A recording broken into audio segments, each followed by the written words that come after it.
thank you all for introducing your friends to us, whether in person or virtually. It's nice to share a different part of our lives beyond who we are for this hour on Sunday mornings.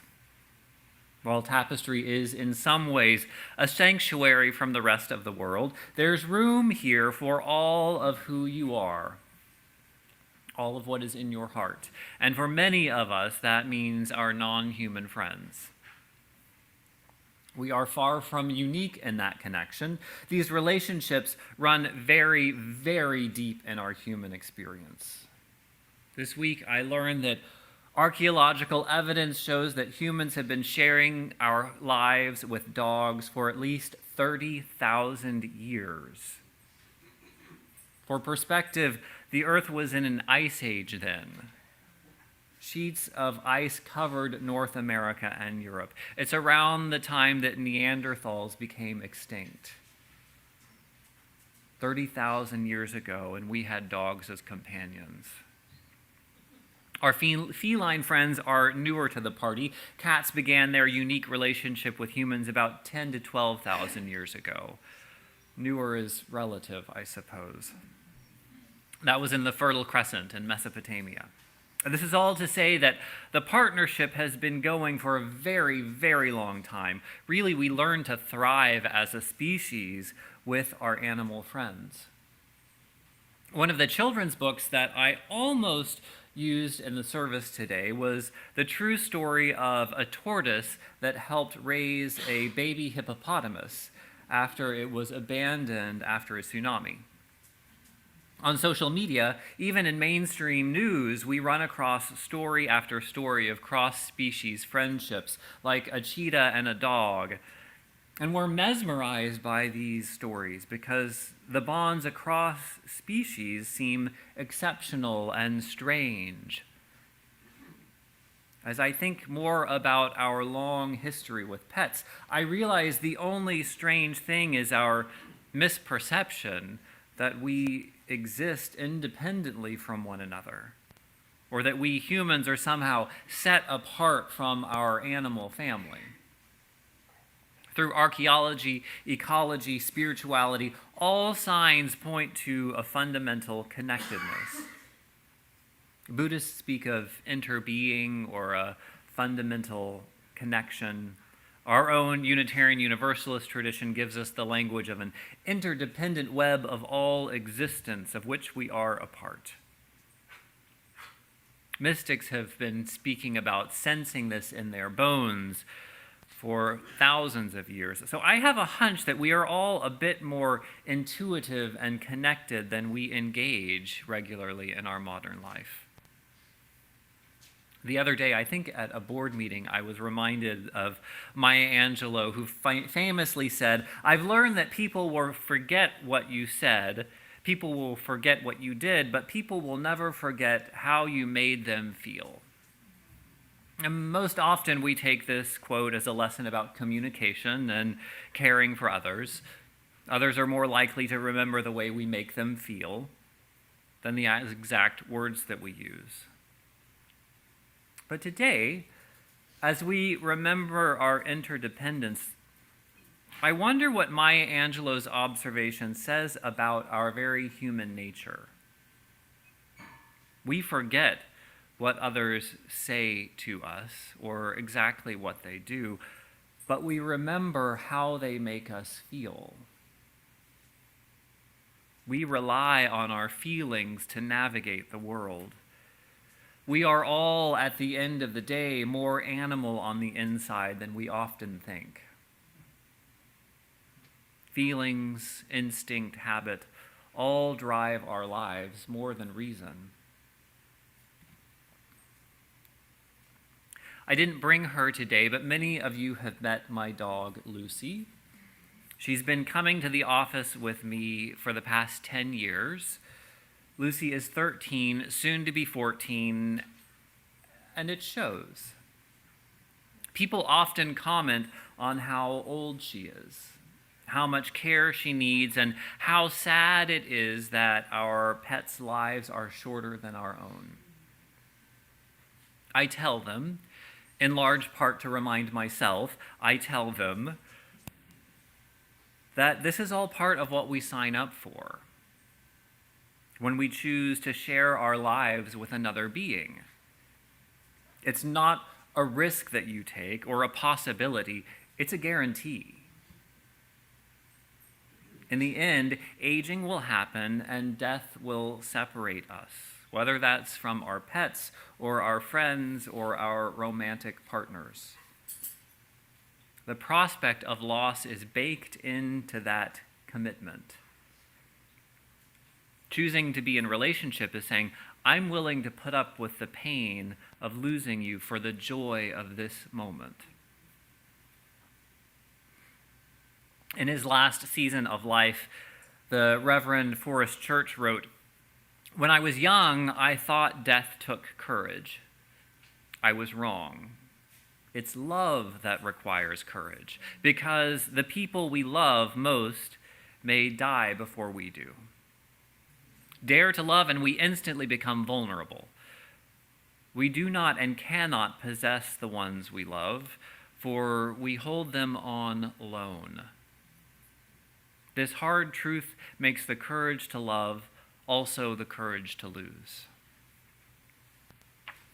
On top of courage, love requires a great variety of different sacrifices depending on the particular relationship. Even with good friends, it takes work sometimes to keep things going when someone moves away or to continue to show up when the other person seems busy all the time. We give up quite a bit, and we work to build a bridge of common understanding and care. Regardless of how much we love another and how in sync we are, there is always a gap that requires attention and care and work.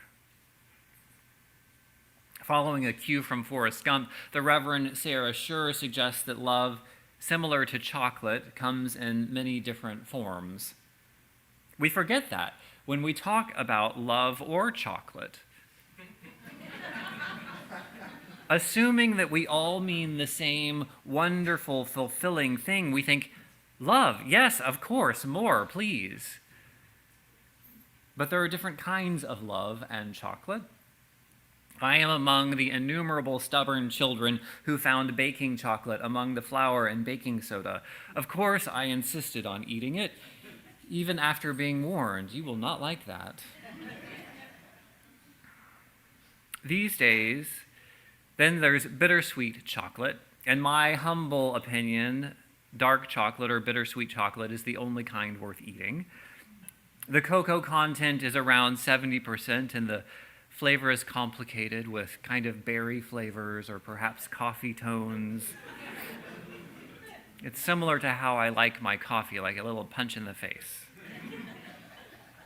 Milk chocolate has a lot more sugar and less cocoa than bittersweet. There's no bitter aftertaste to milk chocolate.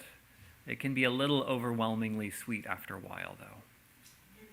Sarah Schur writes, "I think love can be like this. Not everyone has the same needs in terms of love. Just as some of us like 70% cocoa content, while others like 35%, and there are even those who like white chocolate, there's a wide variety of tastes in what we look for in loving relationship. Some folks want excitement, while others want comfort. Actually, the list of things we look for or aim to provide in a loving relationship is much longer than excitement or comfort. The list is very long, and it changes depending on our stage of life or even the time of day, I have found. The Vietnamese monk Thich Nhat Hanh recommends that we ask those closest to us the simple question, please tell me, how can I love you better? Now keep in mind, he's a monk. Most of the people he encounters are other monks or lay Buddhist people. This isn't just a question for spouses. This is a question used among all sorts of people that we aim to care for. I wonder what it would be like to have this, at least in our minds, on a daily basis. Please tell me, how can I love you better? This week, as I thought more about pets and what they teach us about love, to me there is a lesson to pay attention to. I can't tell you how many times I have wished my dog could just speak to me, especially when she's not feeling well. Where does it hurt? What do you need right now? I want to ask. Still, without a common verbal language, we find a way, for years, to tend to one another's needs. Yes, there are some really smart dogs. I think Australian Shepherds are among them that know some wildly huge number of words. More than that, though, pets are attuned to our tone, our attitude, often more than we realize. And in our caring for them, we pay attention to their smallest cues. We know when they are hungry, when they need to go outside, when they're feeling playful and feisty. And we know without words or even without whimpering when they are not themselves and when they need some extra care. If I'm honest, I think I may invest more time and energy in interpreting my dog than I do fellow human beings. I figure people have words to communicate their needs. It's their responsibility to verbalize their feelings. Can't you articulate your sense of grief and loss? Can't you tell me when you're happy and joyous and need someone to celebrate with you? Can't you tell me when you're lonely and need me to call you more often? Can't you tell me when you need some space or solitude? Can't you tell me it's the anniversary of a death of a loved one and you need to feel some support? Obviously, the honest answer is no.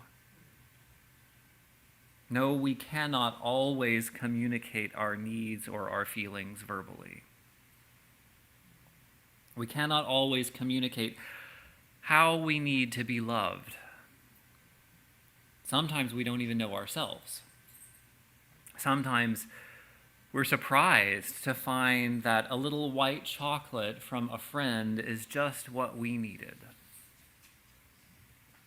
Loving looks like a lot of different things. It shows up, it's tending to another body with gentleness. It's a passionate embrace. Sometimes love even looks like saying no. But to have any chance at all of truly caring for another, it absolutely has to start with listening. Some of us are better at that than others, at listening to what people say. Taking a cue from our cross-species friendships, our interconnected web, I think our listening also has to go a little deeper than we can be clearly saying in language. Loving starts with listening more deeply, with all of our animal capacity to intuit the unspoken feelings and needs. We've been intuiting needs of our animal friends for 30,000 years. I know we have the capacity to listen more carefully when others speak their needs. And I have a hunch, if we try, that we're much better at intuiting the needs of our neighbors than we think. Amen.